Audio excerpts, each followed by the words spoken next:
మాట్లాడితే ఒక విషయం చెప్తాడు. మేము ఉండేటప్పుడు 20,000 రూపాయలు ఉండేది, చంద్రబాబు నాయుడు వచ్చాక 13,000కి తగ్గిపోయిందని చెప్పి మాట్లాడుతున్నాడు. ఇది నేను సొంత కవిత్వం కాదు, ఇది ఆన్ రికార్డ్. ఏ డిపార్ట్మెంట్ దైనా సరే రికార్డు ఉంటుంది. గత 10 సంవత్సరాలు మిర్చి ధరలను తీసుకున్నాను ఒకసారి. 2015-16 నుంచి 2024-25 వరకు ఏ సంవత్సరం ఎంత ధర మిర్చికి ఉందని అన్ని సంవత్సరాలు చూస్తే మాక్సిమం 11,000 నుంచి 13,600 వరకు ఉంది. 2 సంవత్సరాలు 2022-23, 23-24 ఒక సంవత్సరం 20,500, ఒక సంవత్సరం 20,000 ఉంది. ఇది నేను ఏదో 13,000 ఉంది, 14,000 ఉంది, రైతుకి ఇప్పుడు ఇచ్చేస్తున్నామని చెప్పి నేను ప్రభుత్వం తరపున చెప్పడానికి సిద్ధంగా లేను. ఈ రోజు మిర్చి రైతు ఇబ్బందుల్లో ఉన్నాడు. ఎందుకంటే ఆ రోజుకి ఈ రోజుకి పెట్టుబడులు పెరిగాయి, పెస్టిసైడ్స్ రేట్స్ అన్ని పెరిగాయి, కూలీల రేట్లు పెరిగాయి. ఇబ్బందులు ఉన్నటువంటి విషయం కూడా ఈ రోజు మేము గ్రహించాం. నీలాగా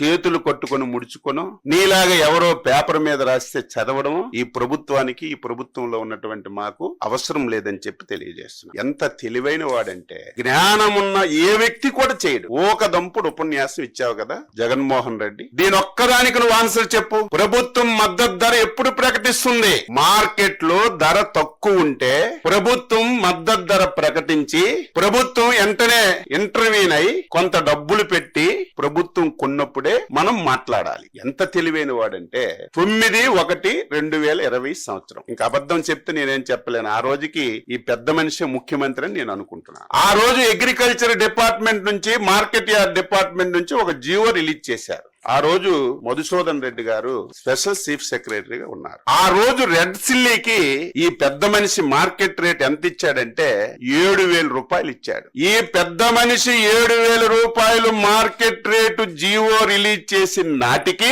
గుంటూరు మార్కెట్ యార్డ్ లో రేటు 12,000 రూపాయలు ఉంది. ఇటువంటి పిచ్చి పనులు నువ్వు చేసి, ఇటువంటి దారుణాలు చేసి ఈ రోజు రైతు మీద గగ్గోలు పెడుతుంటే ఎవడు నమ్ముతాడని చెప్పి నేను తెలియజేస్తున్నాను. Please subscribe to the channel and download the Politicos app from the links in the description.